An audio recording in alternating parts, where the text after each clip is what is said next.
Assalamualaikum warahmatullahi wabarakatuh. Hari ini kita akan melanjutkan materi tentang struktur atom dan sistem periodik unsur. Nah, hari ini pembahasan yang pertama adalah pengelompokan blok pada sistem periodik unsur. Nah, ini jadi nanti sistem periodik unsur itu dibagi menjadi beberapa blok. Ya, di sini ada 4 blok. Yang pertama itu ada blok S, di mana blok S itu adalah golongan 1A dan golongan 2A. Ya, jadi golongan itu ke bawah nih. Ya. Sedangkan kedua itu adalah blok P. Ya. Oh iya, ini helium golongannya bukan 2A ya, tapi di sini helium itu adalah golongan 8A. Oke. Ya, blok P itu dari golongan 3A sampai 8A. Tapi ingat ya, tadi penulisan golongan harusnya menggunakan angka Romawi. Oke. Blok yang ketiga itu adalah blok D. Dan blok yang keempat adalah blok F. Ya, jadi ada blok S, blok P, blok D, dan blok F. Nah, ini istilah-istilah atau nama lain yang digunakan untuk masing-masing golongan. Golongan 1A itu nama lainnya logam alkali, golongan 2A logam alkali tanah, golongan 3A itu aluminium, dan seterusnya. Oke, ini nama lainnya. Selanjutnya adalah penentuan periode dan golongan. Tadi ya, bahwa golongan itu adalah dari atas ke bawah. Ya, kalau kalian lihat di sistem periodik unsur. Sedangkan periode itu dari kiri ke kanan. Ya, contohnya misalkan nih. Ini ya. Nah, ini hidrogen, litium, natrium, kalium, rubidium, cesium, francium, mereka dalam satu golongan. Itu golongan 1A. Kalau litium sama berilium itu dari kiri ke kanan, namanya adalah periode. Oke.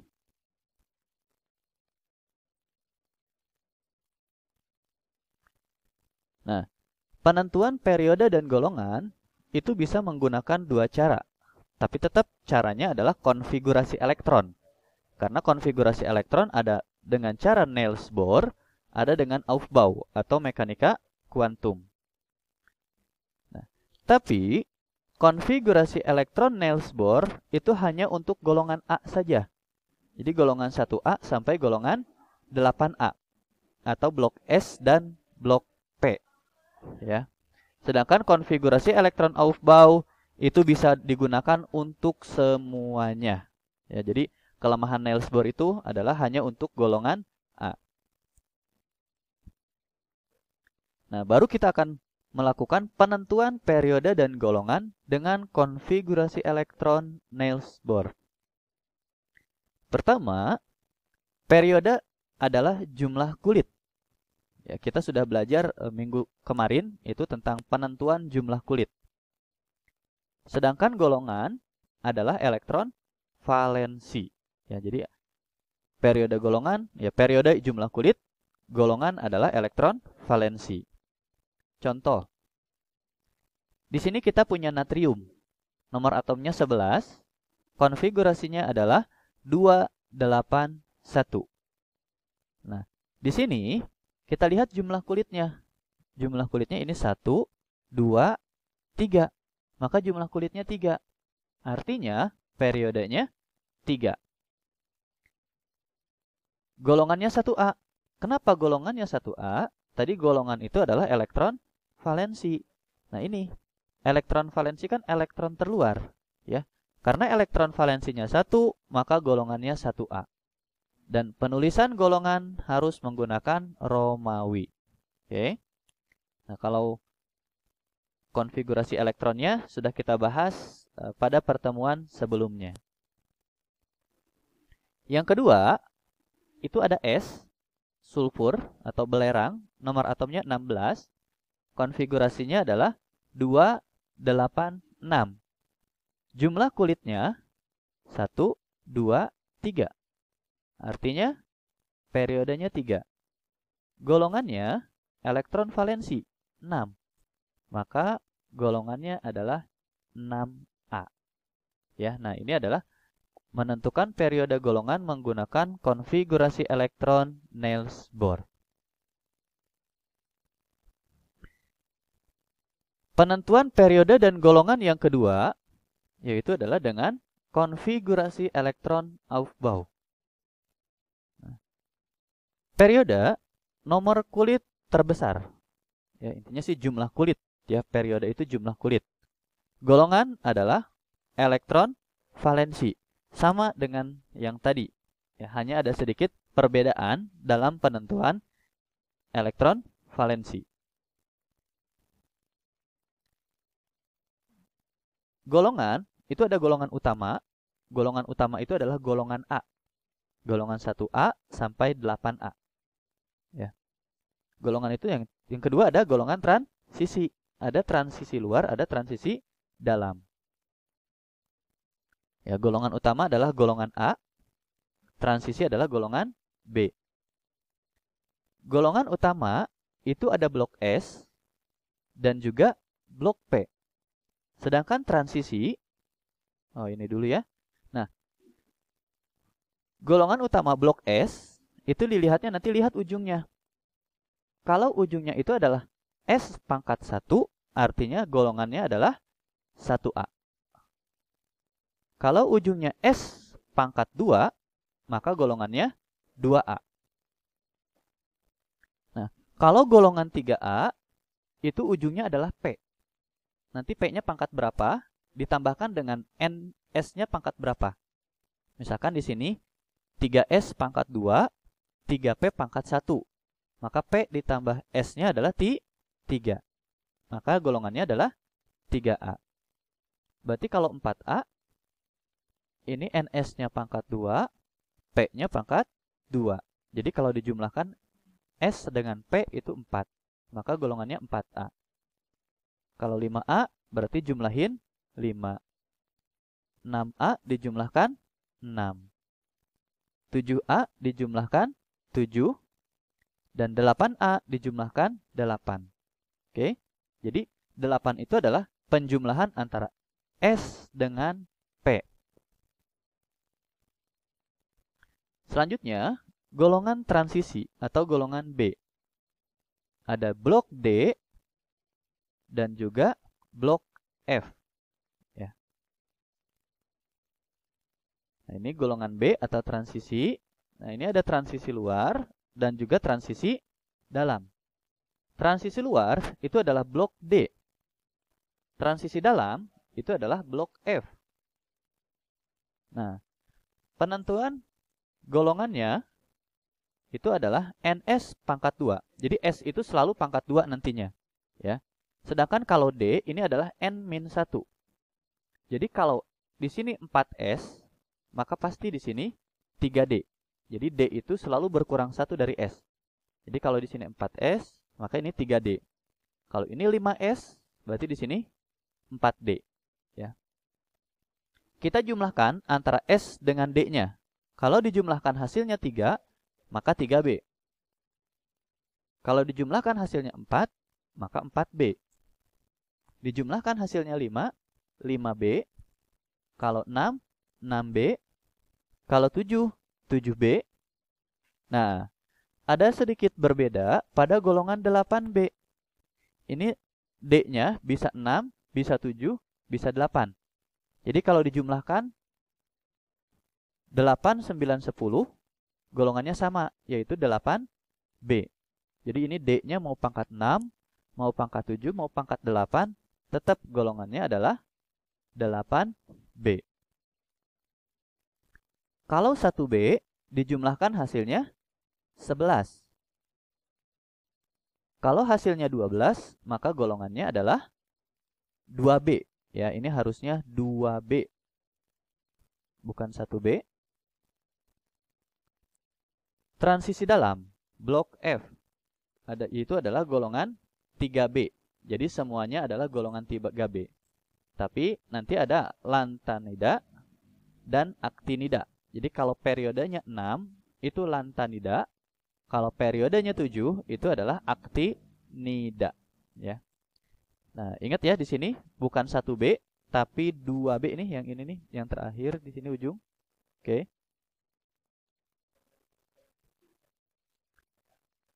Nah, contohnya adalah contoh menentukan periode dan golongan.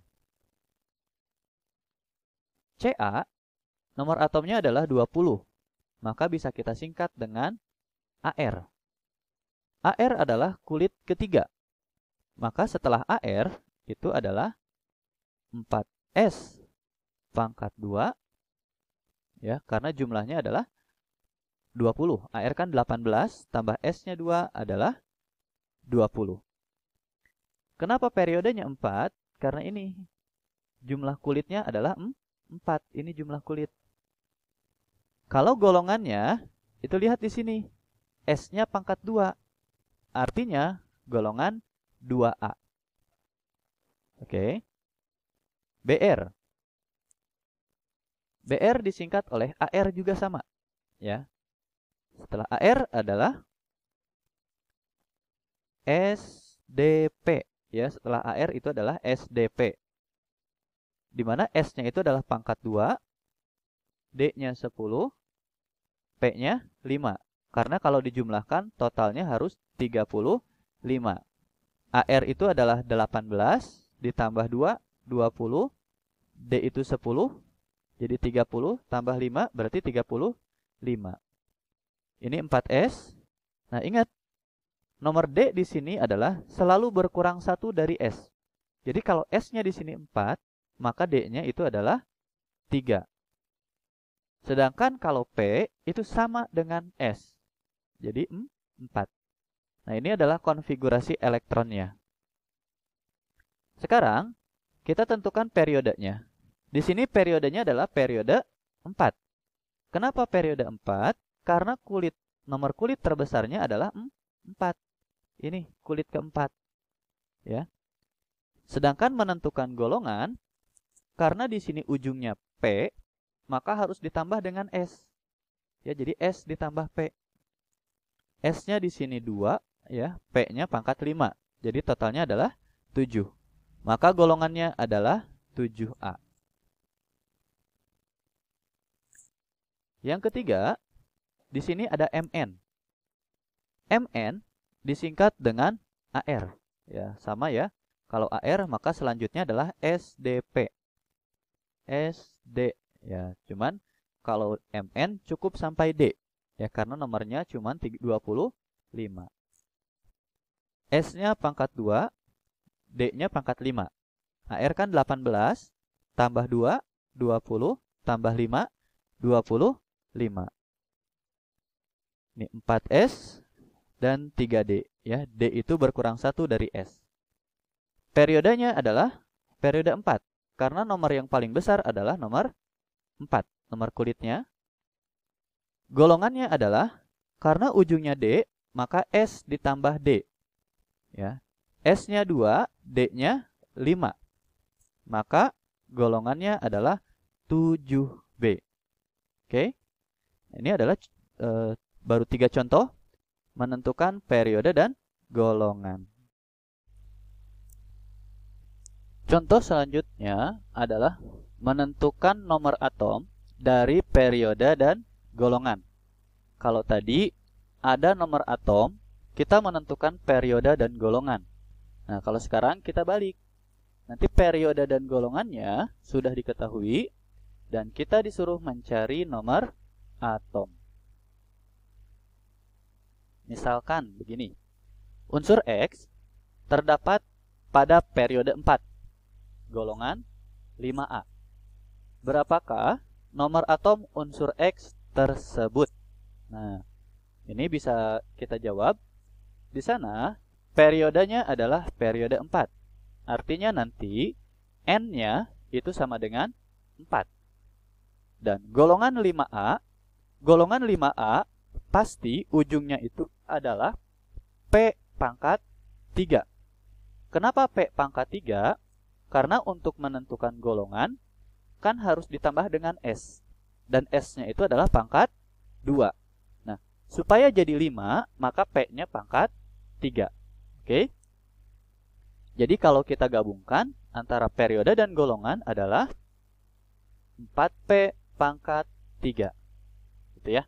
Nah, kalau 4P maka disingkat ya, disingkat dengan apa? Dengan AR.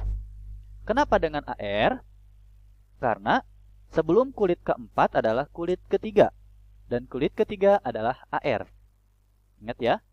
Kulit ke-1 itu helium, He, kulit kedua adalah neon dan kulit ketiga adalah AR, ya. Setelah AR, pasti lanjutannya adalah 4S, 3D sama 4P. Ya, setelah AR itu adalah SDP. Tuh. S-nya itu adalah pangkat 2, D-nya pangkat 10, dan P-nya pangkat 3. Nah ini ya. Jadi harus berakhiran 4P pangkat 3. Nah, untuk menentukan nomor atom, tinggal dihitung aja. AR itu adalah 18. Tambah 2, 20. Tambah 10, 30. Dan ini 3. Jadi 33. Maka unsur X tersebut memiliki nomor atom 33. Contoh kedua, kalau tadi golongan A, sekarang golongan B. Unsur X terdapat pada periode 4, golongan 2B. Berapakah nomor atom unsur X? Ingat ya, ini periodenya adalah 4, berarti N-nya sama dengan 4. Golongan 2B. Nah, ingat, golongan 2B, maka ujungnya adalah D. Kalau mau menghasilkan 2B, maka D-nya adalah pangkat 10. Oke, karena di S-nya itu pangkat 2. Jadi kan S ditambah D sama dengan 12, maka golongannya 2B. Ya. Nah, dan ingat, kalau D itu artinya kan N-1D. Ya, sudah kita bahas di video awal ya, di video awal. Kalau D itu adalah N-D. Maka hasilnya adalah 3D pangkat 10. Ya. Nah, karena ini kulit ketiga, kulit keempat, ini kan periode 4, maka si X disingkat dengan AR. Ya. Kenapa disingkat dengan AR? Karena ini periodenya 4. Setelah AR adalah SDP. Ingat ya, masih SDP, tapi karena kita berhentinya di D pangkat 10, maka nggak usah ada P lagi. Ya. Tuh. Maka kita hitung aja nomor atomnya. AR 18 tambah 2, 20 tambah 10 jadi 30. Maka nomor atom unsur X adalah 30. Nah, itu adalah contoh menentukan nomor atom dari periode dan golongan, ataupun kita menentukan periode dan golongan. Ya. Nah, di sini ada soal latihan yang bisa kalian kerjakan. Nah, untuk nomor 1, tentukan periode dan golongan dari unsur-unsur berikut. Nah, di sini coba kalian kerjakan periode dan golongannya menggunakan konfigurasi elektron Aufbau saja. Ya. Di sini kita gunakan konfigurasi elektron Aufbau, ya. Jadi semuanya gunakan saja konfigurasi elektron Aufbau. Karena kalau pakai Niels Bohr nanti, karena Niels Bohr itu hanya untuk golongan A saja, ya. Mungkin itu saja yang dapat disampaikan. Terima kasih. Assalamualaikum warahmatullahi wabarakatuh.